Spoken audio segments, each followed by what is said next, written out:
जय श्री राधे श्याम। श्री महाराज जी सरकार की जय। आज हम एक और लीला श्री महाराज जी की श्रवण करेंगे। बस आप सबने एक छोटा सा काम करना है। जब ये लीला श्रवण करो तो केवल और केवल अपने महाराज जी का ही ध्यान करना है। ऐसे ही लगना चाहिए कि किसी और की नहीं, मेरे अपने महाराज जी की ही लीला चल रही है, जिसे मैं सुन रही हूँ या सुन रहा हूँ। मैं लीला शुरू करती हूँ। आप श्री महाराज जी का चिंतन बनाए रखें। लीला की शुरुआत होती है एक बच्चे से। 10-12 साल का बच्चा है। उसके माँ बाप का देहांत हो जाता है और जो उसके अपने होते हैं, उसके घर वाले चाचे ताऊ, वो उस बच्चे को घर से बाहर निकाल देते हैं और वो बच्चा अपने माँ बाप के साथ गुरुदेव आश्रम में, गुरु घर में जाया करता था, सेवा किया करता था। पर आज उसको अपने माँ बाप के ना रहने की वजह से जब घर वालों ने निकाला तो उसे किसी और की याद नहीं आई, केवल और केवल श्री महाराज जी की ही याद आई। और श्री महाराज जी को भी अपने बच्चों की प्रतिपल चिंता रहती है। इसलिए महाराज जी आज उन्हीं के गांव में, उस बच्चे के ही गांव में आए हुए थे। और जैसे ही बच्चे को पता चला कि गुरुदेव इसी गांव में आए हुए हैं, तो वो जैसे दौड़ पड़ा और श्री महाराज जी को देखते ही उनके चरणों में लिपट पड़ा और रोते हुए श्री महाराज जी को कहने लगा कि इस दुनिया में महाराज जी अब मेरा कोई नहीं बचा। अब मैं किसके सहारे जीऊँगा महाराज जी? अब केवल और केवल आपका ही एक सहारा है। श्री महाराज जी उसे उठाते हैं, उसे गले से लगाते हैं और कहते हैं, मैं हूँ तेरा माँ, मैं हूँ तेरा बाप। आज से मैं ही तेरा माँ बाप हूँ और तूने मेरे साथ ही रहना है। जहाँ हम रहेंगे वहाँ ही तूने रहना है। और श्री महाराज जी उस बच्चे को अपने साथ ले जाते हैं आश्रम में। अब वो बड़े चाव से, बड़ी खुशी से श्री महाराज जी की सेवा करता है, श्री महाराज जी के साथ रहता है, सत्संग सुनता है, सेवा करता है। तो उसको चप्पलें संभालने की सेवा मिली आज, और सेवा उसकी चल रही है, साथ ही साथ उसे सत्संग भी सुनाई दे रहा है।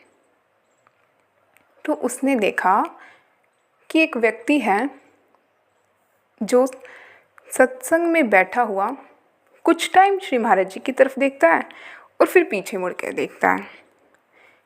कुछ टाइम महाराज जी की तरफ देखेगा, फिर एक बार पीछे मुड़ के देखेगा। यानी बार बार थोड़ी थोड़ी देर में वो पीछे मुड़ मुड़ कर देख रहा था। अब श्री महाराज जी ने कहा, भाई तू पीछे मुड़ के क्यों देख रहा है? क्या हुआ? सत्संग में पूरा ध्यान क्यों नहीं लगा रहा? क्यों देख रहा है पीछे मुड़कर? तो उस व्यक्ति ने कहा, श्री महाराज जी आज ना मैं नई चप्पल खरीद के लाया हूँ और मुझे डर है कहीं सबके बीच में मेरी चप्पल चोरी ना हो जाए। अब श्री महाराज जी ने उसको ही नहीं, सबको कहा कि जब भी सत्संग में आओ, गुरु घर में आओ, गुरु आश्रम में आओ, तो केवल और केवल अपने गुरुदेव का और अपने इष्ट देव का ही ध्यान करना चाहिए, चिंतन करना चाहिए, श्रवण करना चाहिए, और किसी भी अन्य बात का, वस्तु का चिंतन नहीं करना चाहिए। अगर कोई वस्तु, व्यक्ति ध्यान में आ भी रहा है तो उसे तुरंत अपने से दूर कर देना चाहिए, अपने दिमाग से निकाल देना चाहिए। जब ऐसी बात उस बच्चे ने भी सुनी तो उसने सोचा कि एक व्यक्ति अपनी चप्पल की वजह से अपना चिंतन खराब कर रहा है, तो हो सकता है और भी व्यक्ति होंगे सभा में बैठे हुए जिनको औरों को भी अपनी चप्पलों का ध्यान आ रहा हो। और श्री महाराज जी ने भी कहा है कि जिन वस्तु का चिंतन करने से ठाकुर जी का चिंतन, गुरुदेव का चिंतन छूटता है, उस वस्तु को ही दूर कर देना चाहिए। तो उसने वो सारी चप्पलें ली, एक कट्टे में भरी और सारी कबाड़ी पर बेच आया।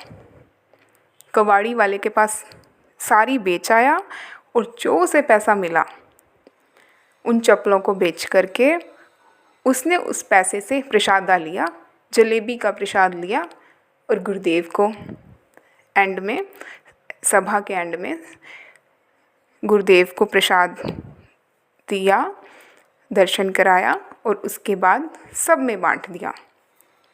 अब जब जाने की बारी आई तो सबने देखा कि हमारी चप्पल ही नहीं मिल रही, यहाँ उतारी थी, कहाँ गई कहाँ गई। फिर गुरुदेव से पूछा, गुरुदेव ने कहा क्या हुआ, किस बात की चिंता है। तो लोगों ने कहा कि गुरुदेव हम सत्संग में बैठे थे चप्पल उतार कर, और अब जब चप्पल लेने आए तो यहाँ पर एक भी व्यक्ति की चप्पल नहीं है, पता नहीं कहाँ चली गई। तो गुरुदेव ने कहा कि किसकी ड्यूटी लगी थी। तो उन्होंने कहा कि एक व्यक्ति ने कि इस लड़के की, इस बच्चे की ड्यूटी लगी थी। श्री महाराज जी ने कहा क्यों भाई, कहाँ कहाँ चप्पलें भेजी।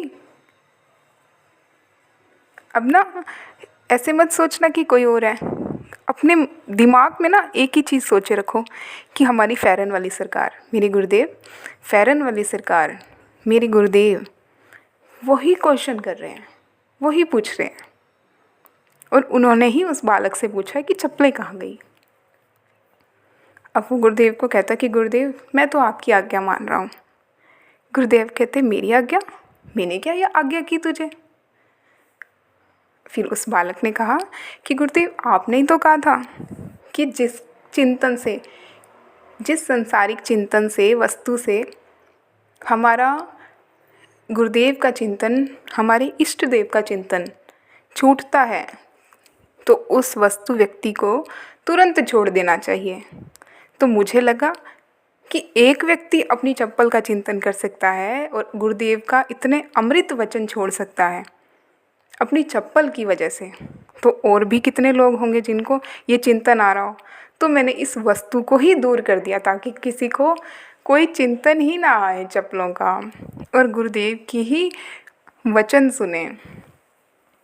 तो गुरुदेव मुस्कुराए और गुरुदेव ने कहा चलो इस बार ऐसा कर दिया, अगली बार ना करना, अगली बार मुझसे पूछ लेना फिर करना। सबको भेज दिया, मैं अब तुमने प्रसादा खा लिया अपनी चप्पलों का, अब चलो अगली बार ध्यान रखेगा ये। फिर सब चले गए और ये बालक गुरुदेव के प्रति इसकी बहुत श्रद्धा। अब इसको ना प्रसाद बांटकर बहुत अच्छा लगा, गुरुदेव को भोग लगाया, ठाकुर जी को भोग लगाया और सब में बांटा, उसे बहुत अच्छा लगा। इसके मन में ना एक इच्छा जागी कि क्यों ना मैं भी प्रसादा बांटूं, पर पैसे तो है नहीं, महाराज जी के पास ही रहता है। तो इसने महाराज जी से कहा कि महाराज जी मुझे ना कुछ पैसे चाहिए, मुझे ना प्रसादा बांट के बहुत अच्छा लगा, मैं ना ऐसे प्रसादा बांटना चाहता हूँ, साधु संतों को भोग करवाना चाहता हूँ, इसलिए मुझे ना कुछ पैसे दे दो। श्री महाराज जी ने कहा ठीक है। श्री महाराज जी ने जो व्यक्ति आश्रम के पैसे वगैरह, जो भी दान वगैरह या किसी ने भी श्रद्धा से श्री महाराज जी को कुछ पैसे दिए हैं, चढ़ाए हैं, वो इकट्ठे करता था, जो रखता था, उस व्यक्ति को श्री महाराज जी ने कहा कि इसको रोज़ 150 रुपये दे देना। ये उस टाइम की बात है कि 150 भी बहुत ज़्यादा होते थे। तो उसने कहा कि ठीक है। अब वो लड़का, वो बच्चा, वो बालक हर रोज़ पैसे लेके जाता और हर रोज़ प्रसाद बांटता, साधु संतों को, संगत को प्रसाद बांटने का काम। उसे बहुत आनंद आता, उसने रोज़ ऐसे करना। अब सबको पता है कि श्री महाराज जी का लाडला है इसका कोई नहीं है श्री महाराज जी के प्रति, श्री महाराज जी के बिना कोई नहीं है। और श्री महाराज जी के प्रति इसका बहुत स्नेह है, बहुत प्यार है, और महाराज जी भी इसे बहुत प्यार करते हैं। सबको पता है, सबका लाडला है वो। अब सब उसे बहुत प्यार से देखते हैं, कोई उसे डांटता नहीं है। अब हर रोज़ वो ऐसे सेवा करता है। अब उसका मन हुआ कि थोड़े थोड़े पैसों से कुछ नहीं हो रहा, 150 से कुछ नहीं हो रहा, ऐसा करता हूँ खूब बड़ा भंडारा करूँगा। वो उस व्यक्ति के पास गया जिसे पैसे देने को कहा था। उसे कहा कि मुझे ना रोज़ रोज़ थोड़े थोड़े पैसे नहीं लेने, तुम ऐसा करो जितने मेरे साल के बनते हैं ना इकट्ठे ही दे दो मुझे, मैं बड़ा भंडारा करना चाहता हूँ, इकट्ठे दे दो मुझे। अब श्री महाराज जी की आज्ञा थी कि इसको हर रोज़ देने हैं। अब हर रोज़ एक एक करके दो, एक एक दिन के पैसे, या फिर इकट्ठे दो, एक ही बात है। उसने ये सोच करके पूरे साल भर के पैसे एक साथ ही दे दिए उसे। अब इतने सारे पैसे वो देखकर खूब सारा अन्न धन, उस धन से जो भी उसे देना था वो सब लेकर आया। खूब भंडारा किया, खूब जो देना था साधु संतों को, संगतों को, जो बांटना था उसने बांटा, खूब उसने सेवा करी सबकी। अब इतने सारे पैसों से लगभग 2-3-4 दिन उसका भंडारा चला, उसने खूब सेवा करी। अब वो ख़त्म हो गए पैसे। अब वो फिर दोबारा उस व्यक्ति के पास आया और उसे कहा कि वो मेरे पैसे लग गए, मैंने कर दी सेवा, अब मुझे और पैसे चाहिए। तो उस व्यक्ति ने कहा 1 साल के तो तुम ले ही चुके हो, अब और किस बात के। अब उसने कहा कि मुझे अगले साल के भी आज ही दे दो पैसे। श्री महाराज जी क्या लीला करते हैं ना, बस श्री महाराज जी जानते हैं, उनकी लीला कोई नहीं समझ सकता। अब इस व्यक्ति ने कहा अच्छा ये संगत के पैसे हैं जो कि संगत के लिए ही यूज़ होंगे या आश्रम में गुरु सेवा में लगेंगे, तुम्हारे लिए थोड़ी है जो तुम मांगते जाओ और हम देते जाएं, एक भी पैसा नहीं मिलेगा तुझे। और वो मुझे दो, गुरुदेव की आज्ञा है, ऐसे कैसे कर सकते हो, गुरुदेव ने कहा है। अब तो सबको लगने लगा कि ये इसका लालच बढ़ रहा है, इसको नहीं देना चाहिए, इसे निकालो बाहर आश्रम से, ऐसे कैसे पैसे एक साथ उड़ा सकता है इतने सारे, इसे नहीं देने। और उसे आश्रम से ही निकाल देता वो व्यक्ति, और 2-4 व्यक्ति को लगा भी देता है ड्यूटी पे कि इसे आश्रम में नहीं आने देना, निकाल दो इसे आश्रम से। और गुरुदेव लीला कर रहे हैं। गुरुदेव नहीं कहते बीच में, गुरुदेव देख रहे हैं कि क्या चल रहा है, क्या करेगा अब ये। अब फिर वो भी निकल जाता है और कहता है हाँ ठीक है, मैंने भी नहीं रहना ऐसे आश्रम में, मैं भी जा रहा हूँ, मैं भी नहीं आऊँगा यहाँ, मैंने भी नहीं आना, जो गुरुदेव ने कहा है तुम तो वो भी नहीं करते हो, मैंने नहीं माननी, अब मैं भी नहीं मानूँगा, मैं भी जा रहा हूँ, मैंने नहीं आना आश्रम में। और वो चला जाता है। अब वो आश्रम से तो चला गया, अब श्री महाराज जी के दूसरे आश्रमों में रहने लगा। अब महाराज जी का प्यार, हम जिससे प्यार करते हैं ना उसकी हर चीज़ पे हम बस वारते ही हैं, हर चीज़ मान लेते हैं उसकी, हमें उसकी हर चीज़ अच्छी ही लगती है, बुरी लगती ही नहीं। गुस्सा भी हम पल 2 पल रहते हैं, ज़्यादा टाइम तक हम उससे गुस्सा रह ही नहीं सकते। अब और याद भी उसी की बनी रहती है। तो उसने भी, वो चला तो गया आश्रम छोड़कर गुस्से में, पर वो दूसरे आश्रम में रहा, मंदिर में रहा, और फिर उसको लगा कि नहीं, गुरुदेव के दर्शन करने हैं, गुरुदेव के पास जाना है, गुरुदेव के बिना नहीं रहना। और वो सोचता है भाई मुझे ऐसे नहीं आने देंगे वो आश्रम में, उन्होंने तो निकाल दिया था, भाई जब भी देखो मांगता रहता ही है, इसका लालच बढ़ रहा है, ये फिर से मांगेगा, मुझे नहीं आने देंगे, कुछ करना पड़ेगा जुगाड़। उसने क्या किया, 2 पोटलियाँ बनाई, एक पोटली में उसने मिट्टी डाल दी और दूसरी पोटली में वहाँ कंकर पत्थर पड़े हुए थे, मटकी जैसे होती नहीं मिट्टी की मटकी, वो टूटी हुई थी और उसके कंकर पत्थर पड़े हुए थे, वो उसने उठाए और दूसरी में वो डाल दिए। एक में मिट्टी, एक में कंकर पत्थर। और अब फिर दोबारा वो आश्रम में आए, वो बच्चा आश्रम में आया और अब उसे आने नहीं दें। उन्होंने कहा कि हमें तो मना किया हुआ ना, हम क्यों आए, और तू तो बड़ा कह के गया था कि मैं नहीं आऊँगा, मैं नहीं आऊँगा। बस 2-3 हफ्तों में ही तेरी हवा निकल गई, तू फिर दोबारा आ गया। उसने कहा तो क्या हो गया, गुस्से में तो हर कोई कुछ ना कुछ कह देता है, अपनों से थोड़ी रूठा करते हैं, गुरुदेव तो हमारे अपने हैं, वही तो हैं हमारे सब कुछ, उनको छोड़ के थोड़ी जा सकता हूँ। और अब तो मैं गुरुदेव के पास आ गया हूँ, अब नहीं मैंने जाना कहीं।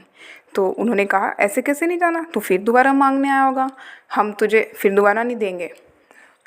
अब वो बच्चा कहता है नहीं नहीं, इस बार मैं मांगने नहीं आया हूँ, इस बार तो मैं देने आया हूँ। ये देखो 2 पोटलियाँ मैं गुरुदेव को देने आया हूँ, इस बार तो मैं प्रसादा लाया हूँ, गुरुदेव को दूंगा, गुरुदेव के लिए सामान लाया हूँ। तो उन्होंने भी देखा कि हाँ इस बार तो लेके आया कुछ, मांगने नहीं आया सच में। फिर उसे कहते हैं ठीक है तू जा सकता है। अब सभा लगी हुई थी, गुरुदेव के पास गया और गुरुदेव को प्रणाम किया। गुरुदेव ने बड़े प्यार से पूछा कि कहाँ था इतने दिन और ये क्या लेकर आया है। उस बच्चे ने कहा कि गुरुदेव आपके लिए लाया। गुरुदेव ने कहा ला दिखा क्या लाया है।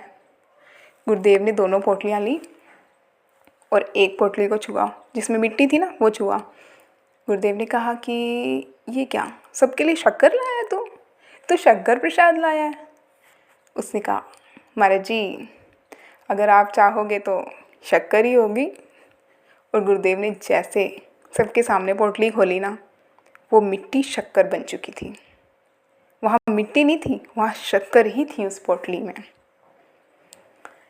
और श्री महाराज जी ने दूसरी पोटली पर हाथ लगाया। श्री महाराज जी कह रहे इसमें क्या है। सारी संगत देख रही है कि क्या है, क्या लेकर आया ये। गुरुदेव ने कहा क्यों, सोने की मोहरें लाया है। उसने कहा महाराज जी आप चाहोगे तो सोने की मोहरें ही होगी। और जैसे गुरुदेव ने पोटली खोली तो उसमें सोने की मोहरें ही थी। गुरुदेव है ना, पूर्ण गुरुदेव, वो कुछ भी कर सकते हैं, कुछ भी। दुनिया हमारे चलाए नहीं चल रही, गुरुदेव के चलाए चल रही है। और गुरुदेव पूर्ण ब्रह्म है, वो जो कह दें वो चीज़ होकर ही रहेगी, चाहे हमारी नज़र में या किसी और की नज़र में वो असंभव हो, पर गुरुदेव के लिए कोई भी चीज़ असंभव नहीं है। वो कंकर पत्थर भी सोने की मोहरें बना दी। गुरुदेव ने उसे वापस दे दी, भाई ये ले, ये अपनी मोहरें तू अपने पास रख। उसने कहा गुरुदेव ये जो मेरा है वो आपका है, तो मैं क्या करूँगा रख कर, आप ही रखिए, ये आपकी ही है। और संगत में संगत की सेवा के ही लिए ही लगनी चाहिए। और गुरुदेव के पास रख दी और गुरुदेव ने कहा ये शक्कर प्रसाद सब में बांट दो। और वो शक्कर प्रसाद सब में बटा। ऐसे हैं हमारे गुरुदेव सरकार, बहुत ही ज़्यादा कृपालु दयालु। और गुरुदेव की शोभा तो देखो, कैसे मंद मंद मुस्कुरा रहे हैं अपने सिंहासन पर बैठे हुए, बहुत प्यारे लग रहे हैं, बहुत ही ज़्यादा प्यारे। और जो ये लीला हुई है ये वो बालक और गुरुदेव ही जानते हैं कि क्या है, वरना सबको तो यही लग रहा है कि जो दिख रहा है वही लाया है। असल में हम कुछ नहीं करते, या हम कर भी सकते हैं तो थोड़ा बहुत कर सकते हैं, पर गुरुदेव वो सब कर सकते हैं जो हमारी सोच से परे है। बोलो गुरुदेव सरकार की जय। हमारे प्यारे प्यारे फैरन वाले सरकार की जय। जय जय श्री राधे श्याम।